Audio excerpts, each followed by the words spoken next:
What's up, everybody? It's your boy Brandon Scott again with Locked On Wizards. Today, we're going to talk about the Wizards re-signing Taj Gibson. Which Washington Wizards players are on the trade block currently? And acquiring minds want to know, what offense are we going to run in DC next year? We're going to talk about that and much more next on Locked On Wizards.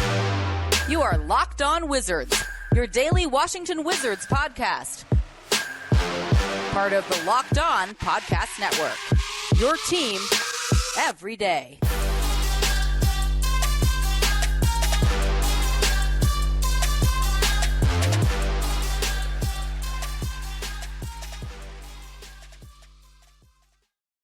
What's good, Wiz fans? It's your boy Brandon Scott again, and welcome back to Locked On Wizards. And thank you for making Locked On Wizards your first listen every single day. We are free and available wherever you get your podcasts and on YouTube, part of the Locked On Podcast Network, your team every single day. And today's episode is brought to you by FanDuel, the official sportsbook of Locked On. Make every moment more right now. New customers can bet $5 and get $200 in bonus bets guaranteed. Just visit FanDuel.com/locked on just to get started. So we're going to cover a lot today. Definitely it's Friday, so thank God it's Friday. TGIF, a lot of news to put out today, but we are going to start with the news that the biggest news today.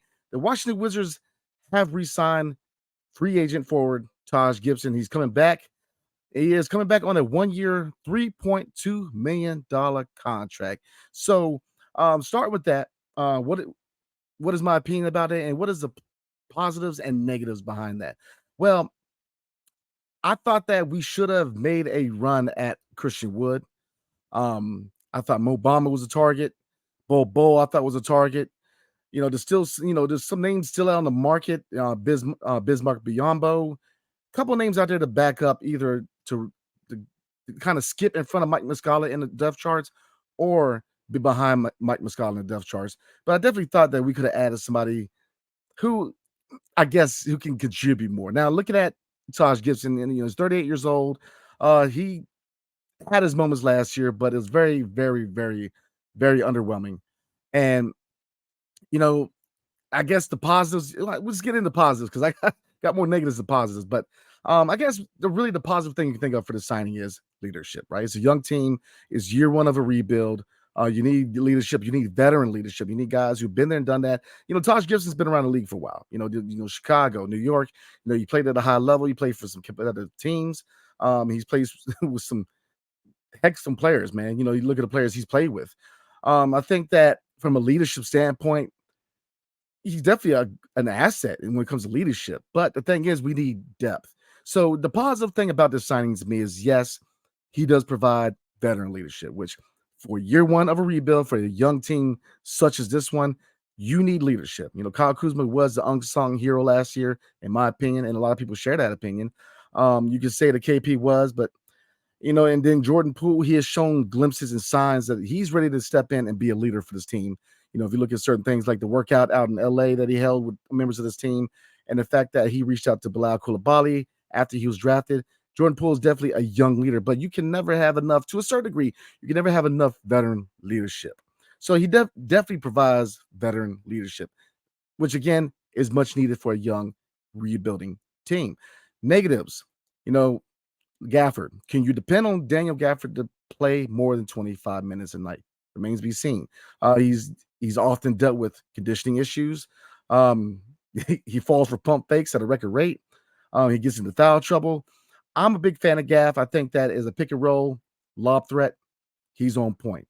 He showed glimpses of adding certain pieces to a game, a mid-range jumper, which, we'll see if a mid-range jumper is a permanent part of his game. But to this point right now, Daniel Gafford is a lob threat who, man, he's a paint defender. He defends the paint, but, for a guy who is going to start at the 5, we need him to play 25 plus. And I don't know yet if he's that guy.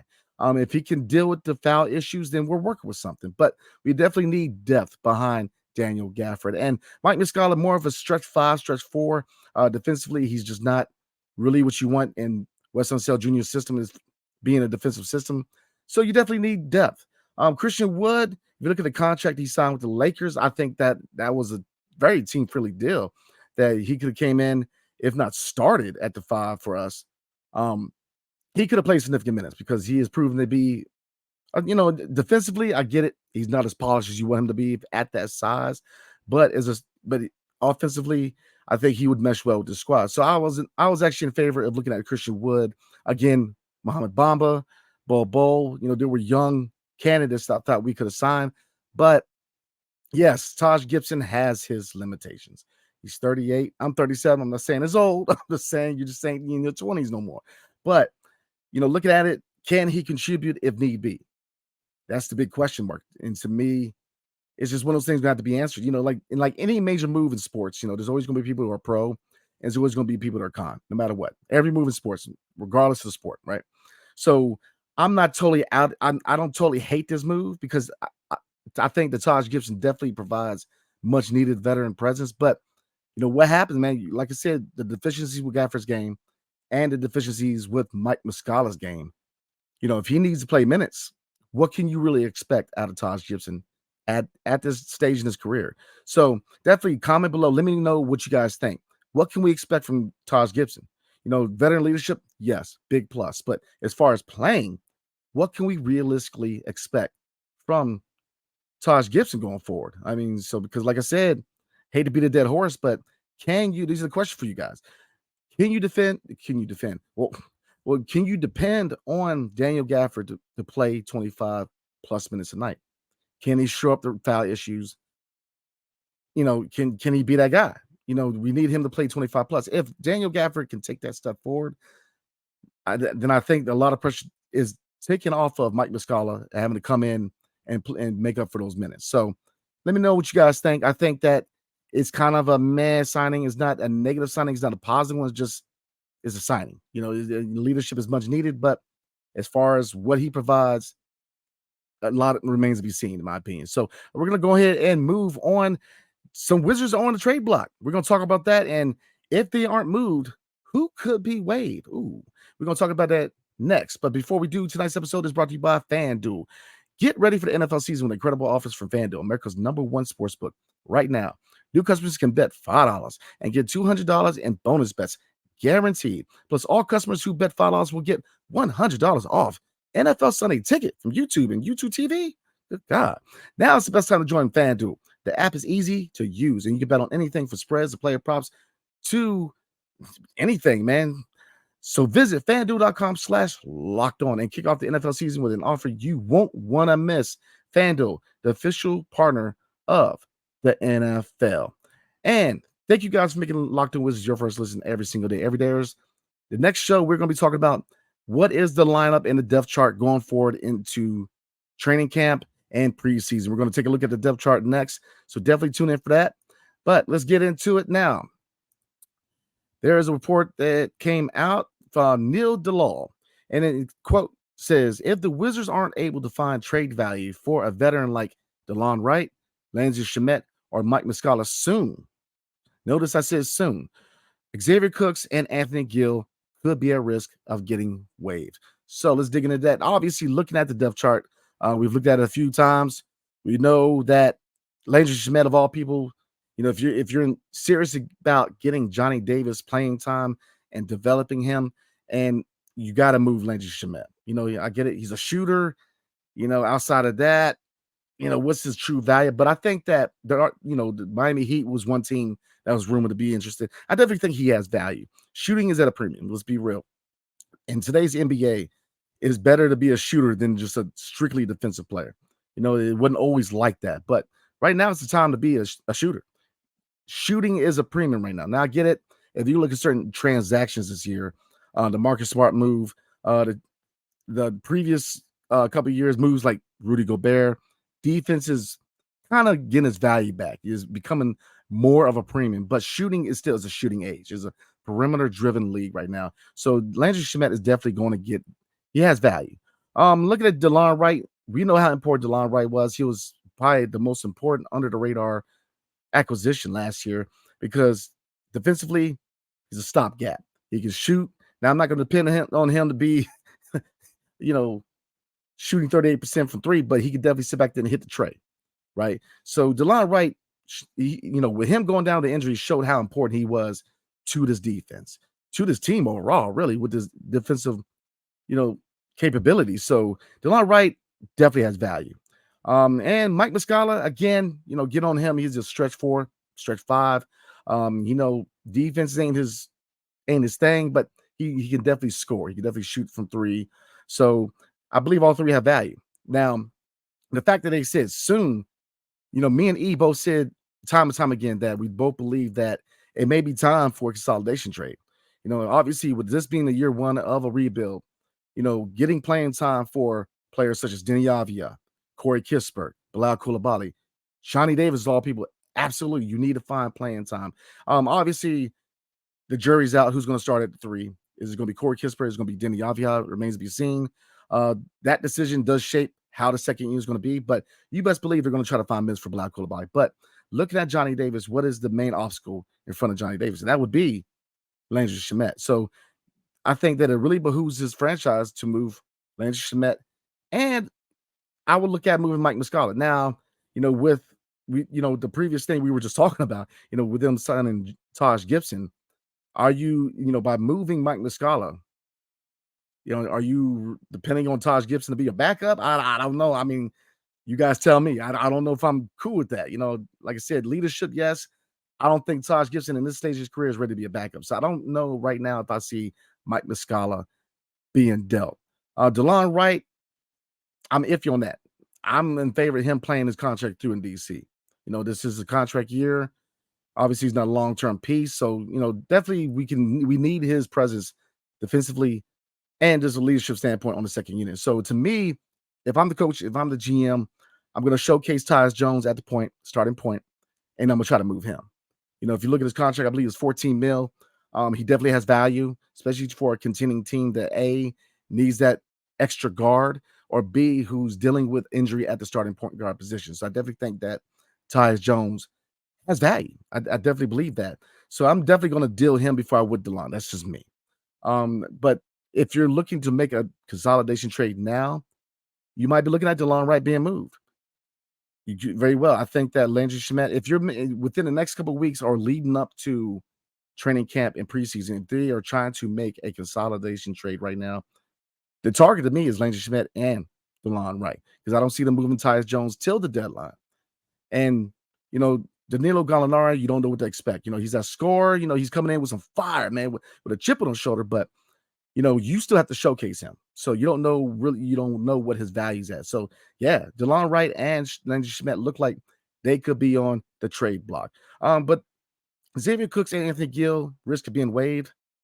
I mean, I've said this. I know E has said this, that Xavier Cooks and Anthony Gill, they're hustle guys. They dive for loose balls. What they provide isn't categorized in a stat line.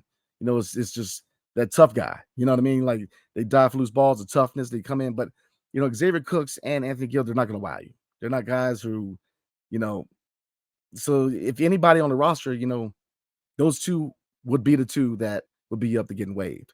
Now, Xavier Cooks looked better in FIBA, but, again, he was a signee from the Tommy Shepard era. So how much loyalty does his new front office really have to him, if any at all? And Anthony Gill, hey, honestly, look, straight up, thank you for your service for Anthony Gill. Came in, to a certain degree, he was a leader also.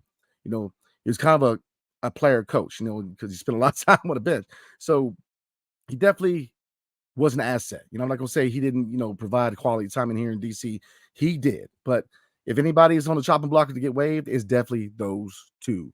So, and before we move on real quick, a quick little transaction. The Wizards actually just signed Dejan Vasiljevic to an Exhibit 10 contract. You know him from our Summer League roster. And again, he is a very intriguing signing too. I like to see how he does. I don't know if he's going to go play with the Go-Go, but very intriguing move. So we're going to move on to a mailbag question, and which deals with what offense will the Washington Wizards run and who are they running through next year. But before we do, tonight's episode is brought to you by Jase Medical. Ooh, boom. Everyone should be empowered to care for themselves and their loved ones during the unexpected. That's why Jase Medical offers the Jase case. The Jase case provides 5 life-saving antibiotics for emergency use and gives you a peace of mind so that you're not just hoping that you have access to an emergency room or medication at home. Jase Medical makes sure that you have the medication in hand. Jase Medical is simple. They handle everything from online evaluation to licensed pharmacy medication delivery and ongoing consultation and care.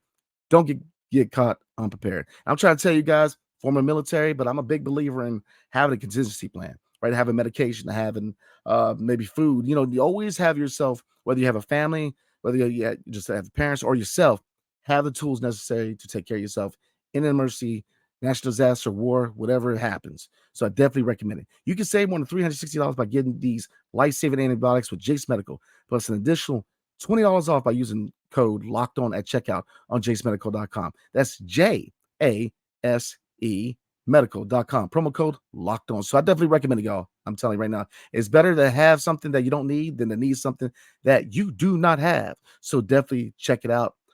So let's get into the last portion of tonight's episode. This is a question from YouTube, and it's from Pink Different 5533. Appreciate your question. And it says, what type of offense do you think we're going to see this season? More team basketball with ball movement, or cruise and pull, pretty much a shot contest between the two? Quick transition game, or mostly a standing game? More pick and roll, or the space on the floor for the guards to cut? And that's a really, really good question. I'm gonna say this. It really depends on it's kind of like BC and AD, right? It's like, but to me, it's before the deadline, after the deadline. Tyus Jones is not a guy that's really known to push the pace. If you look at the last couple of years, we've dealt with guards who, Spencer Dinwiddie didn't push the pace. Monte Morris, he tried. But Tyus can push a little bit, but he's not a guy who's going to really push this. So before the deadline, I could definitely see an offense where, it's not going to be, they're not going to push the pace. It's not going to be a quick transition game. But I'll say this. I think that last year it proved that this offense was more fluid when it ran through Kyle Kuzma. So shot, we all know that Kyle Kuzma and Jordan Poole are going to get the most shot attempts at anybody on the team. So the offense is definitely going to flow through those two players. Now, the good thing is with Tyus Jones, man, he's a distributing point guard. He's got good vision. He's going to utilize Kuz and Poole. So I think the biggest question is, can Tyus Jones penetrate the paint enough to collapse defenses and utilize Kuz, Poole, and other shooters we have, such as Kispert? List goes on. Does he have the ability to collapse defenses and really utilize Kuz and Poole, Kispert on the outside? We'll see. But if we're moving on to after the deadline, I think it's going to be a quick transition game. Now, it really depends on the moves. Like I said, we were just talking about a consolidation trade where DeLon Wright might be moved.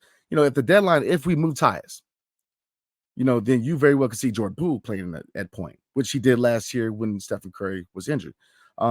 If Jordan Poole is playing point, then I could definitely see a quick transition game. Now, getting to the pick and roll, I think it behooves you, if you really want to utilize the skill set of Daniel Gafford and Mike Muscala, a lot of these bigs who, I definitely think that a pick and roll, there should be definitely a pick and roll combination with either Tyus and Gaff or Jordan Poole and Gaff. And they definitely needed to utilize the pick and roll. That is something they definitely need to utilize, because if you look at when Daniel Gafford is most successful, he had a guard who was willing to pick and roll, get him involved, because, I get it. We're all waiting on Daniel Gafford to kind of add some more tools to his offensive tool bag. But right now, I hate to use this, but he's kind of spoon-fed, kind of like what John Wall said about Marcin Gortat. He has to be set up. So pick and roll. I think that they played well with a pick and roll with the point guard and Daniel Gafford last year. So, answer your question is kind of a big answer. My bad. But I definitely think that before the deadline, you're going to see Tyus play more of a set, setting the offense up. I think it behooves him to drive the lane more, create for himself a little bit, take some attention, collapse defense, and really utilize shooters. But after the deadline, if indeed Jordan Poole is the starting point guard, I think that it behooves his team to run, catch defenses off balance, run, transition game killing. Because if you look at the most successful guards we have had in this franchise is Gilbert Arenas and John Wall. And I get it, 1 year Russell Westbrook, yeah, but what kind of binds all three? They push the pace. They catch defenses off guard in transition. John Wall made millions off of catching the defense off guard on transition. So I definitely think it behooves both Tyus and Jordan to kind of push the pace. The speed this transition game up. So again, Pink Different 5533. Definitely appreciate the question. Dope question. Appreciate you. So that is it, everybody. Like I said, definitely let me know what you guys think. The real Ed Oliver is taking a night off. He's a little under the weather, so definitely keep him in your prayers. Hope my brother gets feeling better. Definitely keep him in your prayers, y'all, if you do indeed pray. But again, appreciate y'all. Appreciate everybody. I hope everybody has a good weekend. Be safe and hail to the Wizards and peace. Take care. See you guys next time.